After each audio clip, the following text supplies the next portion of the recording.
बांधवांनो, मी सूरज पाटील, एरंडोला ॲग्रो. आपण सध्या पावसाची परिस्थिती पाहिली.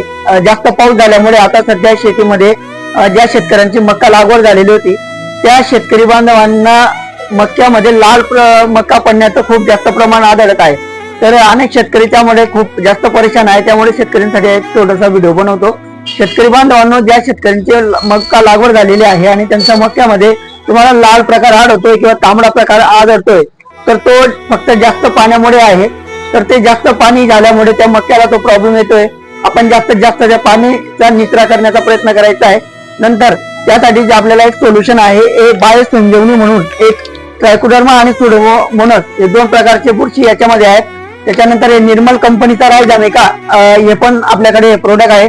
हे प्रोडक्ट ज्यावेळेस तुम्ही टाकता तर त्यावेळेस फॉस्फरसची जी कमतरता असते झाडाला, ती फॉस्फरसची कमतरता ते झाड भरून काढतं व हे फॉस्फर टेकअप करून त्या झाडाला फॉस्फरस उपलब्ध करून देतात.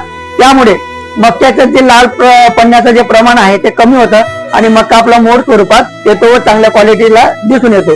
तरी ज्या शेतकऱ्यांना या लाल मक्का पडण्याचा प्रॉब्लेम येत आहे त्या शेतकऱ्यांनी एकदा हे नक्की काढून ड्रिंकिंग मध्ये सोडा व तसेच DAP प्रति एकर 100 किलो त्याचा डोस द्या. नक्कीच आपल्या मक्याचा लाल पडण्याचा प्रॉब्लेम सॉल्व्ह होईल. धन्यवाद.